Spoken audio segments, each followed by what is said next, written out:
Welcome to Real Chat with Kat, the podcast that's all about real conversations for real transformation. I'm your host, Kat Polsinelli, professional speaker, MC, and best-selling international author. Here, we tackle the tough stuff, the mud that we all have found ourselves in. We talk about the pivots, the challenges, and the victories that shape our lives and our businesses. From overcoming trauma and finding your voice to navigating life's unexpected twists, we get raw, honest, and open. You'll hear from inspiring guests who share their stories of resilience, healing, and growth. Whether it's breaking through emotional abuse, embracing self-worth, or thriving in entrepreneurship, you'll find connection, empowerment, and the tools to keep you moving forward. So grab your favorite drink, settle in, and get ready for stories that hit home and conversations that make a difference. Let's get real together. Hello, everyone, and thank you so much for joining me today on this episode of Real Chat with Kat. I am so excited to have you here with me today, and I have such an amazing guest. Oh my gosh, Katie and I had way too much fun, and we have already been blabbering before we even got started because her hair is amazing. So, in case you're listening to this instead of watching, you got to check out her hair color. I freaking love it. Anyway, Katie, thank you so much for joining me today on the podcast. My pleasure. Wouldn't want to be anywhere else. I've been looking forward to this conversation, but I look forward to all my conversations with you. Oh, yay, I love it. Okay, I'm so excited. Okay, we're gonna try to stay on target because I feel like last time we talked about so many things. So let's start with who you are and what it is that you do. So fill us in, Katie. Okay, I am Katie Nelson, and I make business owners think about the money coming into their business. I'm a business coach. I own a company called Sales UpRising. I'm a serial entrepreneur. I'm a over 2 decades wife, I guess how you'd say that. I'm a favorite aunt, absolutely a favorite cousin, not a favorite daughter. And, I've got a couple of other fun pieces of me as well. What else you need to I know? love that. I think I'm the favorite aunt too. I love, just kidding. I'm I totally was the like, favorite am aunt. I totally the favorite aunt? Oh gosh. Okay. So let's give everybody then a little bit of a backstory. What got you into the entrepreneurial space? How did you become a serial entrepreneur? Which I love, by the way, because not all of us are meant to do just one thing. So just a heads up, everyone. If you feel like that, it's okay. It's normal. So give us a little bit of a background. Where did you come from? What even got you into this space?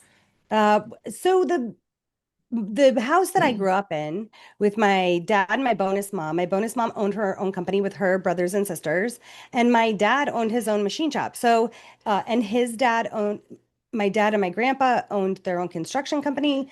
And on the other side of my family, if I really extrapolate, my grandma was in residential real estate, my nana was, and then my grand Sam, my maternal grandfather, was in commercial real estate. So there's a lot of like owning your own business in my world. Although I'll be honest, I wouldn't have ever I'm a risk taker. I would never have bet that I was going to own my own business. I went into Really? sales. Absolutely. I grew up around an oak table in the 80s with a six-person family listening to my parents talk about how difficult it was to own a business.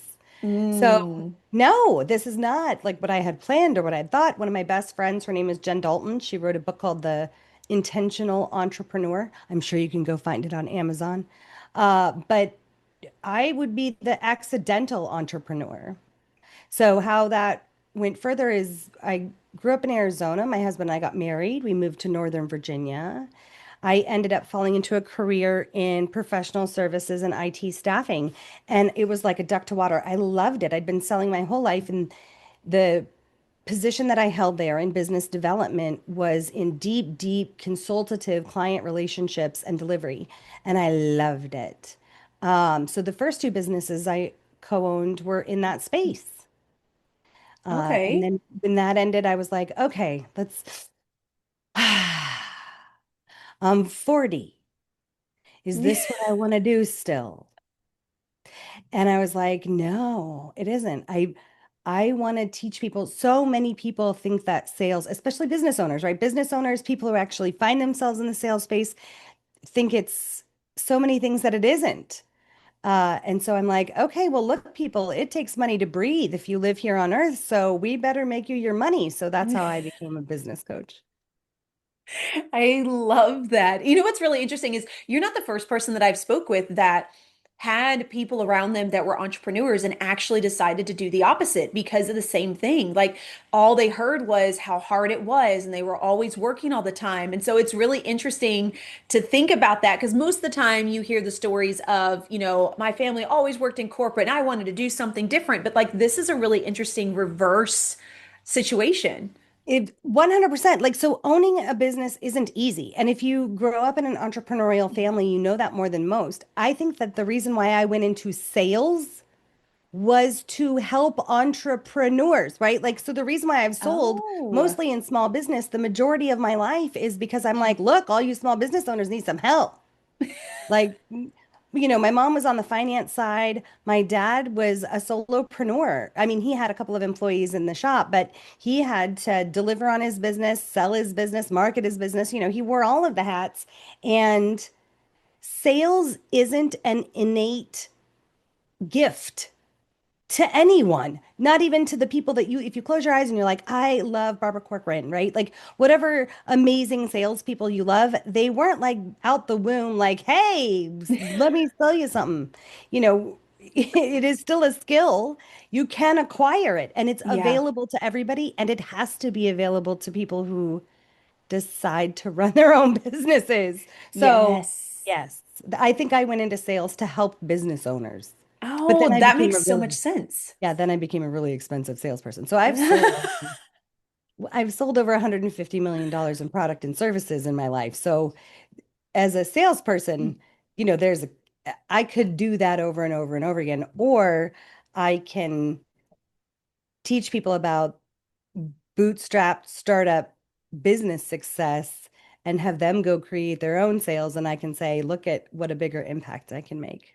Yeah. Oh, I love that. And it really is interesting and something that I don't think that a lot of us understand is when you get into business for yourself, you literally are the everything, right? Like you just it just doesn't comprehend, especially for people that come from like the corporate back. Like I came from the medical background, right? Yeah. And so when I jumped into this space, which funny enough, I started in real estate, and I was like, awesome. I work for this company and I sell homes. Like even in real estate, it wasn't necessarily a term that I heard, which was entrepreneur. That wasn't really a term that was used, right? Because we kind of saw ourselves as like, oh, okay, we like have this person that can help us, but then like we get to kind of do things our own way. It wasn't until later into the business that people were like, you're a business owner. I'm like, I'm sorry, what does that mean? What what is So what is that's that? right. So the concept of I love this conversation because business ownership is so diverse. And when you get into something like the real estate industry, as a realtor, you are your own business, regardless of the back end leverage services that you have available to you, like a bigger brand, right, that you can associate yourself with, a broker, potentially a call list, and ultimately like some support to show you some ropes, right? Hmm. But you're still a business owner. Now, take away those leverage services and have to create the brand yourself, which is easier to do if you've got a logo on a sign already, like Keller Williams or Long and Foster, Coldwell Banker, like if they're still realtors, I don't know. Um, you know, Redfin, they're realtors. No, I'm joking. Okay, so if you've got your sign that has the logo of the realty company that you work for and they have a good name and a good brand, you automatically get a boost. So now take away that boost. It's just your face, maybe a business name, and what do you got? You got a lot of work ahead of you to get known and be trusted and have a brand and all these things to even start your business potentially. Yeah. And that's the other thing, that you said is you put your name out there and who you are to build the know, like, and trust. And that's another thing that a lot of people don't understand. And I think that some of that is just because one, we're just ignorant to it because most of us haven't had to do any type of sales, but like I did sales, even in the corporate space, I did a lot of that stuff. So I knew that you had to call people and follow up and try to, but it's different when you're doing it on your own because you're like, well, I can't just like call you and you're going to want to work like I got this product. But what you end up doing is you're selling yourself. So even though there's something that's attached to it, like real estate or coaching or whatever it is, right? You are ultimately selling yourself. And I'm starting to see this more and more and more where people really are looking to connect with that person. And I think that like 2020 kind of like put a dead stop in we just buy products and we get what we want. I mean, there's still us that, we love the quick and fast and easy things, but there's a lot more people now that it's like they've been craving the conversation. They've been craving, can I work with this person? And I think that we're tired of having to switch all the time for all of the different things. And so if you can find someone that's worth a crap, right, then that you like hold on to them. But it's building that know, like, and trust factor, which I mean, ultimately, if you think about it, even big name brands, they have built that to a degree. You watch these commercials and you get sucked in and you're like, oh my gosh, they love children. This is Or into the amazing. history, right? So not, I'll try to stay away from brand names, but there's a very famous Clydesdale commercial that comes out every Christmas. And when we don't see it, we're like, wait, where are our Clydesdales? Yep. Regardless of whatever that brand is and whether or not we like that, we know their stories, right? Or polar bears. Oh, They're right. Remember the polar bears? yep. So absolutely. And that's truly creating relationship through branding. And there's a really big difference, Kat. If we just stop and breathe for a moment to put some context into these things, what you and I are talking about with Clydesdales and polar bears are product-based companies Mm. that by the time we got here, without saying any ages, we're already started, created, and established. Yeah. So when it's because there are life cycles and there's context to what your brand is in your business. I work with my target market are solopreneurs looking to sell, like looking to generate their first quarter of a million, their first 250K in product in sales, top line revenue. But they're all service-based businesses. So the relationship that's required to create business development for services-based businesses is vastly different Mm-hmm. than product-based selling. The sales life cycle is different, and what the client's looking for is different. So I think to some extent that's kind of what you're talking about. We're still okay with like, okay, where did my favorite ballpoint pen come from? Like, I don't really care. I just want my favorite ballpoint pen Yeah. uh, you know, uh, but when I'm looking at my bookkeeper or my CPA or a realtor who is delivering a service of providing me with the next home I'm going to live in, right? So Mm-hmm.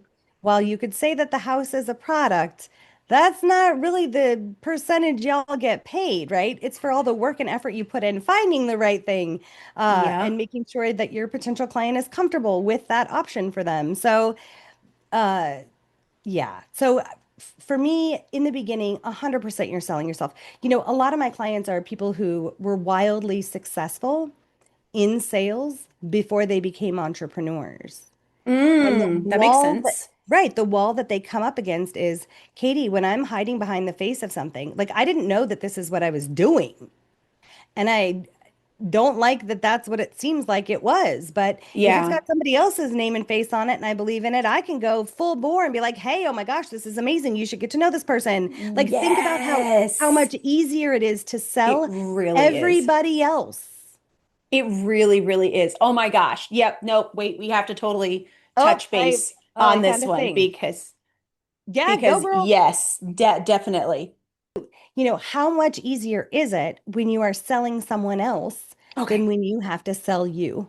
Okay. Okay, let's jump in. Okay. Oh my gosh. Yes. So I fell into this trap for the longest time because I did work for companies and did sales. And I was like, I can do this. This is no problem. As long as I believe in the product, Number right? one, always number one. There are sales. Look, really quick. So before she goes further, because I will remind her where she is, it takes salespeople of all stripes. There is a buyer for every type of seller. So Kat and I are just vibing off of each other. My number one rule is I also had to believe in the thing, right? The Yes. person, the thing, the service, whatever it was, I had to believe in it. A real quick story. When I was 15 and a half was my first sales job. I was, my company was located halfway between my high school and my house. And 15 and a half was the legal age you could have a job in Arizona. And I wanted to make some money. So as long as I kept Makes my grades sense. up and I did all of my extracurricular activities, I was allowed to have a job. And I worked for a call center with a bunch of full-time call center, fully formed humans. They have lives and kids, and I'm 15 and a half, whatever. And so they tried to get Wow. me to sell an insurance program for a credit card. Now, I can read a script. I was in drama. I can add humanity to a script. I have no idea what insurance is or why you would need it for a credit card. I'm 15 and a half. And that's what I told them. I said, I don't know what any of this stuff is. So me selling this doesn't make a whole lot of sense to me. And they're Hmm. like, good point.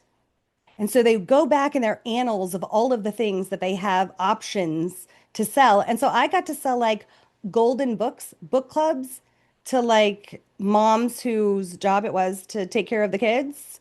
Yeah, to stay-at-home moms. So I got to talk to What? moms about reading. And I was like, yes. And so then all the old guys got kind of mad because my name as a part-time seller was kind of up in the ranks because Oh, well, books, kudos to you, right? I mean, at 15 and a books. half, that's freaking stellar. But you know what's really funny though? So, okay, I remember saying this even when I got into business, and I remember being like, I could sell all kinds of stuff, like as long as I believed in the product. Why did that never translate to if I believe in myself, I can sell me as a product? Why, why is that so separated from how we think? At least that was my. Because, well, there's an easy answer to that.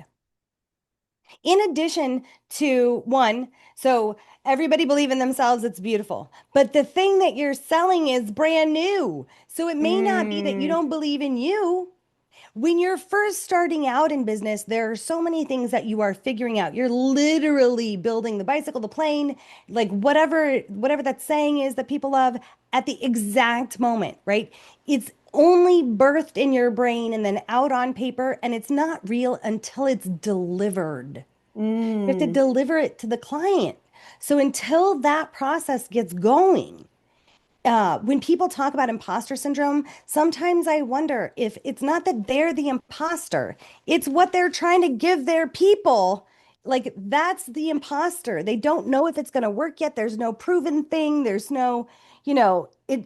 They don't have testimonials to say, yes, this is awesome for me. I loved this experience. So when you are first going out and selling a thing, the imposter is kind of the thing you're selling, but we think it's us.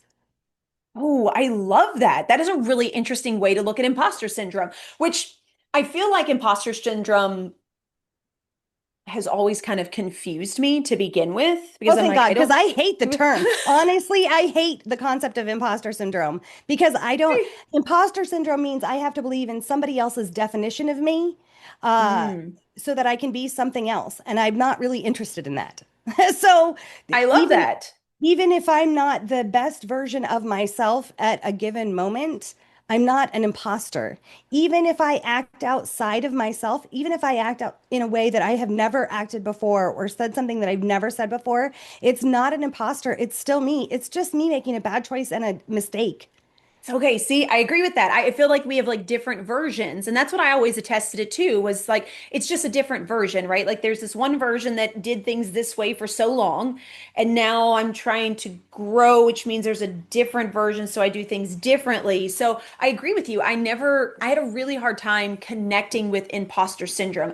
I got it to an extent, but I think that's what it is. It's the word imposter that kept getting me. I'm Right. an English nerd, and so Me for me, I'm too. like, this word means let's just 100%.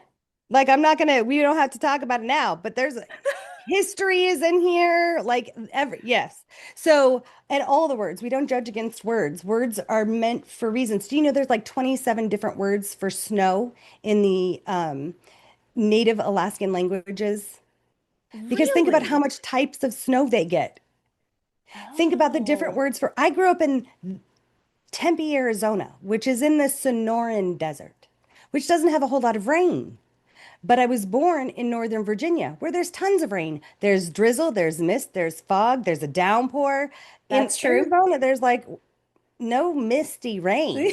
Like you wouldn't call rain misty. So, perspective also comes into play. So the only other thing I would say about imposter syndrome is,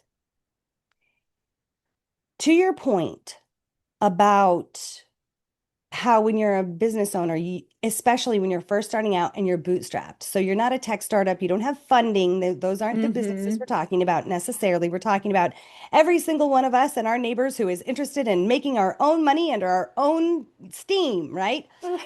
With the help of the quote unquote money tree in the backyard. Mwahaha. Mm-hmm. So uh, I may feel like an imposter because I've never done the books before, Mm, right? I may feel like an imposter because I've never had to create a PowerPoint.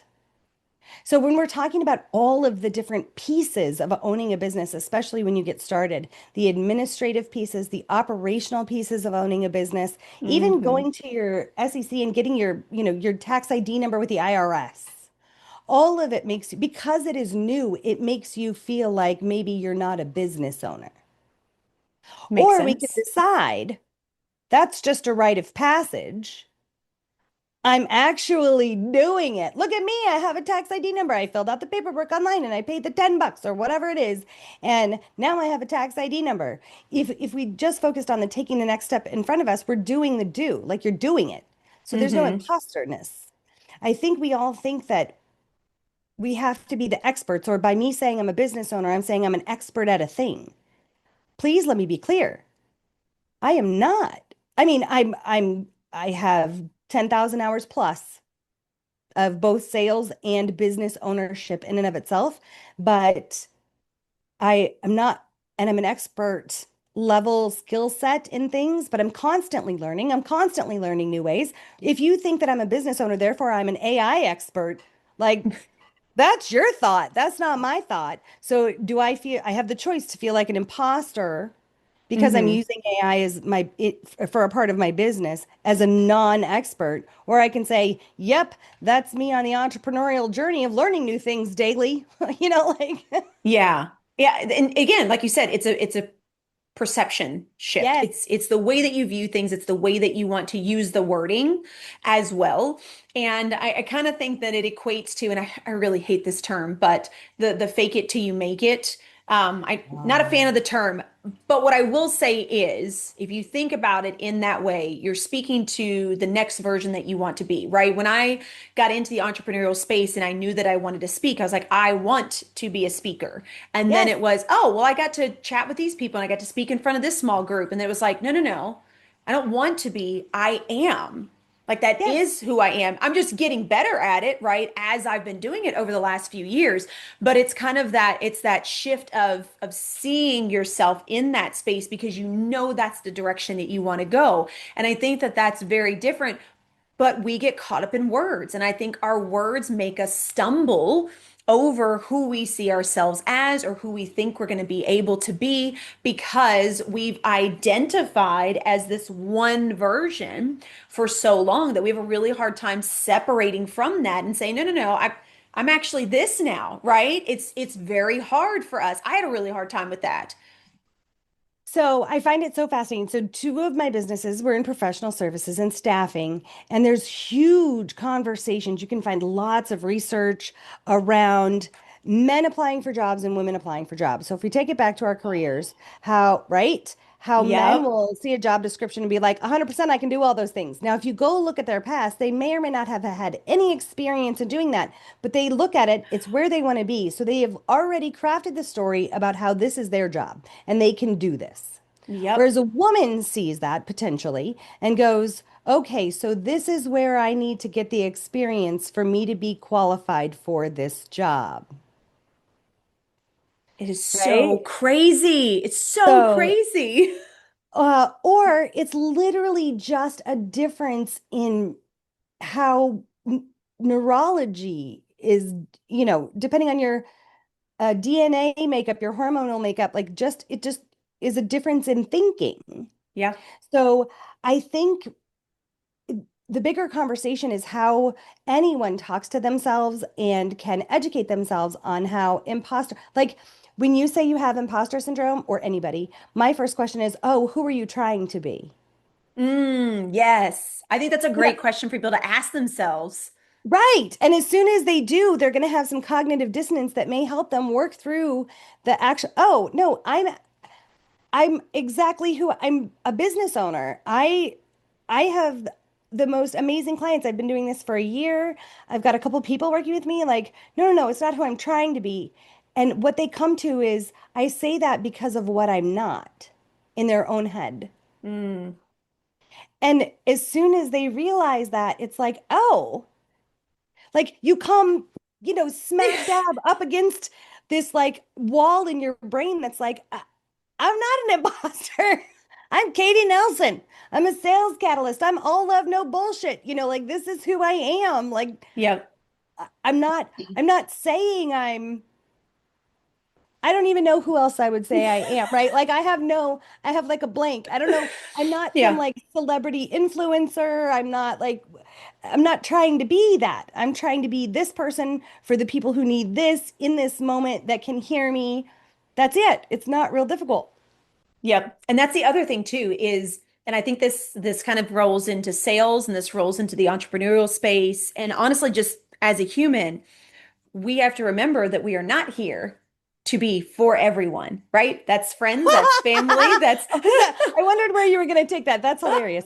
I actually just posted on my personal social media. I think it says something like, you don't have to be everyone's cup of tea. You know, uh, go ahead and be a bomb, set some shit on fire. Like, I literally just posted something like that.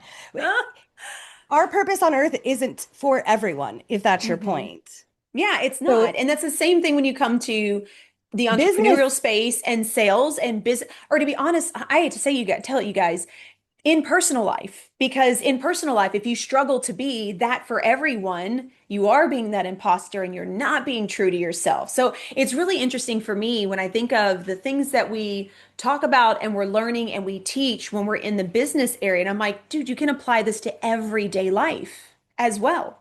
Absolutely. So when we're talking, there was a lovely young lady. Her name was Luana, and I had given a 2 minute like pitch in front of a room. This was early on, maybe this was like 7 years ago, early on in my business. And I was like, hey, you guys, this looks like a great room. My name's Katie Nelson. And if you are looking to fall in love with sales for your business, just come talk to me because that's what you need to do to make money. And I can help you with that. And I think she ran across the room with her credit card. Right. And she was like, we have to work together. And I was like, oh, honey, put that away. I don't know you. I don't know what you do. So put that away. Why don't we have a conversation? And ultimately, we had this wonderful tea and we went on to work together. But her thing was, Katie, I don't want to be pushy. Now, Mm, um, or salesy. Another way to say pushy is salesy. Salesy yep. actually isn't a word, you guys. So I don't like it at all. That doesn't, it is not a word. It's not in the dictionary. So basically, it's a vibe, which means that marketing created it because marketing creates all of the vibes. So when you don't want to be pushy, you don't want to push your agenda on someone else. Hmm. I I dare you to tell me someone who is pushy that has ever said that sentence. Yeah. And then when you think about people who do say that, you think to yourself, girl, you can't even push your garbage can out of your driveway. Like you are the least pushy human ever. You're the ultimate in sweetness. You just ask amazing questions. You want to hear all the people's stories. How would you ever in your existence Give me an example of when you've been pushy. So for anybody who's listening who actually has ever had this dialogue, I challenge you, when were you pushy? And if the answer to me is, well, Katie, every time I try to sell something, I'm gonna say, then go get a job. Like I know no other way to say that. And Mm-hmm. that's with all of the love I can possibly muster. If it is not a feeling that you want to get used to about asking people to do business with you, I mean, I don't care if you think it's pushy or not. It's not. That's actually just a business function. Yeah. Go And ask, I, go ask your local chamber of commerce if they're going to be upset if you ask for their business. Like, does anybody here not want me to act? Like, it's your job. That's your job as a business owner is to actually ask for that. It's nobody's job to hop in your pocket. yeah. Yeah, I love this. And what's really funny is when you were saying this, what immediately came to my brain was a couple of years ago when I decided to work with a coach and I was doing a lot of inner work and stuff like that. And I was one of those people that was like, go, go, go 24/7. And she was like, you have got to build some space. And I was like, why? And the one thing that she asked me was, well, why do you think that you don't need to take a lunch break or you don't deserve to have 10 minutes to breathe? And I was like, well, I don't want to be lazy. And she was like, okay, are you a lazy person? And I was like, well, no. And she's like, have you ever been a lazy person? I was like, well, no. And she's like, okay, so then how would you be a lazy person? And I was like, okay, that actually makes sense. And it kind of makes me mad because, Right, because how did I not see this before? So, right, so as soon yeah, as someone asks you the questions, boom, you hit that wall of like complete cognitive dissonance of no, never been lazy in my life. Love yep. moving, actually love moving, love movement, love purposeful movement. You know, I don't know why I ever thought I'd be lazy. I don't know why lunch makes me lazy. Yeah. And that's it. For those of you who have never been in sales, that is a prevalent thing with us, right? I'm the same way. To this day, my husband brings me my protein shake and then 4 hours later, like a snack. I don't think about food and in work hours because I'm active in, I mean, let's be clear. I'm of an age now where it's just not a priority for me to think about it because now I have other mechanics that make it happen for me. But there was a point in time where it just wasn't on my mind. It wasn't Yeah. important. I got fed by the connection of the people that I was meeting while doing my business. It's not that I didn't deserve it. Hmm. Just didn't, I was trained to not think about it and then agreed with that training, if I'm honest. Yeah, I mean, no, that makes sense. So let me ask you this then. So for those that are like, okay, I've been in my business, I'm doing a little bit, feel like I'm gaining some traction, I'm trying to move away from feeling like I'm imposter syndrome, but sales still scares the hell out of me.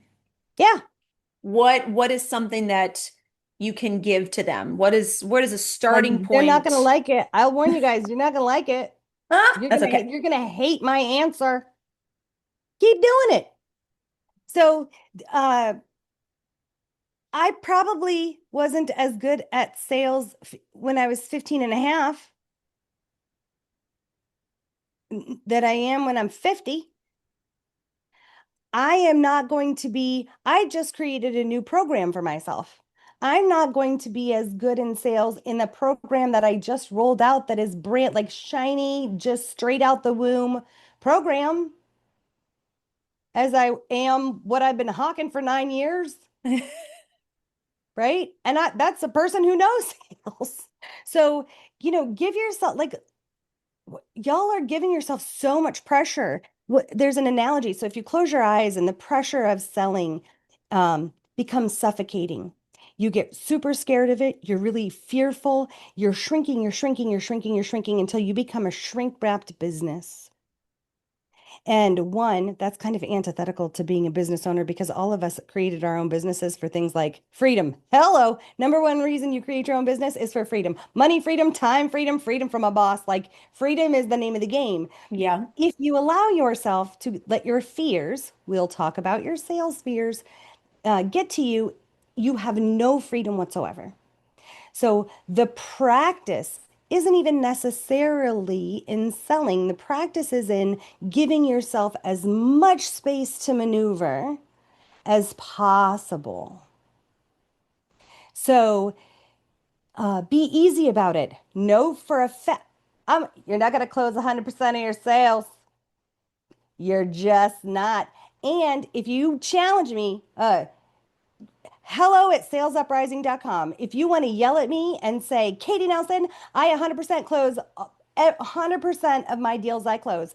There is most likely a reason for that. They're all referrals, which means that you aren't doing the actual like relationship creation. Someone else is doing it for you. Ooh, which is a great place to be in. We're not complaining about that, but Oh, listen, referrals are what we're searching for, right? hmm People are expected to immediately know what a great referral for them is straight out the gate before they've ever delivered, because that's what people want to give you because people are helpers, right? We want to give before we take all these things. Great. What if you don't have the answer for that? hmm So, or the right answer, the answer that's going to take your business further. So, it could be you're all referrals all the time. Or maybe you're in the thrive state of your business where you're only looking to close a deal a month. Like everything is set for you. We're not going to call it complacency because for whatever reason that seems to have a bad connotation, although I can't wait to get it to a place in my life where I'm complacent. It sounds like vacation. Um, doesn't it? Like it sounds relaxing. So I don't know why that has such a bad connotation. But I can't wait till I'm on my business vacation and my business is running without me. Everything is grand. Like, yay. Yes. The other thing is that they could just be saying yes because you're underpriced. Ooh. So, there's all sorts of reasons why you're closing 100% of your deals. Go ahead, argue with me. Hello at Sales Uprising. Can't wait to have a conversation. I love this so much. I love the challenge too. You know what's really interesting too is I was talking to someone about this not too long ago, and we were talking about in the realm of speaking and what you're charging. And what they were saying was, if every single time that you do a speaking opportunity and you give them your price and they take it, they were like, then that means your price too low. They were saying, I feel like when we got to talking about it, it was. Let me see if I can remember. Don't quote me on this. I think it was like you should be closing around 60-ish% of your deals is what they were saying in speaking in regards to the speaking realm. And they were saying if it's too low, then we need to look at your pricing or we need to look at your models or what's going on. But if you're closing 80, 90% of them, then you should be upping your prices because you want that demand. And then that's the space where you get to choose who you want to work with Your versus engagements, taking in. right? Yep. So 60% close rate on anything is a wildly high close ratio. Uh, so contextually, this person knows the target audience. It's like just for the audience who's listening, like and is striving for 60%. I don't want you to feel bad if you don't have that. That's probably someone who's been selling for a while. hmm Traditional rates are 20, like 18 to 25% of business will close, regardless of whether or not you're good and bad. If you can create a know, like, and trust, you know, you've got this happening for you with, your, what is it? Your blind squirrel, your, a Yeah. broken watch is right twice a day, right? So it's that kind of concept. Yeah. So you're really looking to improve on a low average of humanity's sales. So you can already give yourself a bump and be like, okay, so I got 10% under me. Yay, where I can only go up from here. Let's do that. There you Uh, go. I would say the other thing I would say is so I agree with everything they said except for maybe the 60%, except for the number. I would want the Okay. data to to be able to agree with that number before I agree with that number. And I remember the first time I had an amazing speaking opportunity. I had spoken at a women's business conference to a room of about 175 business owners, standing room only. It was super old school back in the day. I had left like a comment card. There's comment cards under your chair if you wouldn't mind taking a moment while we're doing Q&A to fill those out. And it had all the questions on it, like leave me your name if you want to get on my newsletter, do you have any comments? Are you looking to speak to Katie Nelson? Like whatever it was. And there happened to be a woman in the room who was the CEO of a $40 million company who was like, yes, I would like to hire you to come and speak to my sales force. And it was 1,000 strong sales force, all executive directors in multiple locations. I had no idea how to price it. And so I also phoned a friend. You can phone a friend and be like, all right, so this is what I would charge. And the best question I ever got was actually one of my questions thrown back at me, which is, okay, great. So when you knock their socks off and they ask you to do this again next year, are you willing to do this gig at that rate next year? Ooh, And my answer is like, oh no. And they're like, uh-huh, so quote that rate. how freaking genius. I'm totally stealing that, Katie. I love Do that. it. Like Oh, it's literally you. One, I did call a friend who had heard me speak on stages before, so it's not like she didn't know my product, right? So it wasn't a false, you yeah, know, yeah. uh, cheerleading session. Um, but it was also just really true. Upselling is much harder than charging appropriately the first time. Yeah. So just charge appropriately because you already know, hey, I'm going to work with you forever or like long periods of time. This is going to be a tenured relationship. But if you then have to have a price increase, you have to justify it. Ooh, yeah. So instead of justifying it, just deliver on what you say you deliver on and charge right. Ooh, I love this. Oh, Katie, we're gonna have to have more of a conversation because we're getting into the time. Okay, so one more thing before you tell everybody where you're at. Is there something that you would like to leave the audience with? Do you have a quote? Do you have a piece of advice? What would you like to leave everybody with? Oh gosh, so much. I am a wealth of these things. No, so um it's going to sound so cheesy, but I don't mean it to. In the act of creating this space for yourself, like the reason why you as a solopreneur have a competitive edge over businesses that have been around for 20 years is your nimbleness, like your ability to bob and weave. The fact that you don't have a 26-page contract that you have to sell. There are reasons why small business ownership works. So if you can settle in to your like quick-footedness in business and give yourself grace in the moments that you feel like an imposter, like Katie, I don't know how to do my books. I suck at being a business owner. If you can just say, I may not know that today, but every time I enter something, I learn something new, you will be so much more set up for success for your next day than you. And I want you to practice this, you guys. It's a practice, it's a intentional way of being to provide yourself the most space to be successful. The more pressure you put on yourself, you're putting yourself in a box that you can't get out of. So I think I think, is that enough, you guys? You'll let us know. My Ask Kat. drop. That Be was like, good. That was good. Oh no, I love it. Oh, Katie, I freaking love you. Okay, so tell everybody then, how can they find you? How can they connect with you? How can they be in your world? come on down. No, to the price is right. My name is Katie Nelson. I own a company called Sales UpRising. I'm known as the Sales Catalyst. You can find me on every platform outside of X and Blue Sky at Sales UpRising. There's only one of me. LinkedIn, Facebook, Instagram at Sales UpRising, YouTube at Sales UpRising. You guys really want to laugh? Go take a look at my old tidbits. It's a series that I did called Feed the Fire, because cash flow is the oxygen for your business and fire gets fed by oxygen. See how I did that, you guys? So there's these really easy edible tidbits, actionable items in like a minute and a half. Uh, Ooh. so go scoop those up, eat them up, yum. You can email me at hello@Sales Uprising. Introduce yourself, tell me you heard Kat, and we'll have a conversation. Yes. I love it. We'll make sure we have all that information in the show notes, especially the YouTube channel too, so everybody can get over there to get those little tidbits. That's always wonderful. Select it up. All right, Katie, thank you so much for being a part of the podcast today and sharing all of your wisdom. And oh, yes, no, I can't thank you enough for that one. So, I can't wait for you to like after a week. I'm gonna send you email. I'm gonna be like, all right, what really stuck with you? I love it. Okay, sounds good. To everybody else that's out there, I know that you were taking notes, and if you weren't, go back and listen to this again. Start over. Go ahead, take those notes, get that in your brain. Go ahead and make sure you're implementing some of these pieces. Oh gosh, and just know that no matter what it is that you are doing in business or in your life, you are constantly selling yourself all the time. The question is, are you selling the version of yourself that you want, or are you pushing back to sell a version that you think everybody's going to like, right?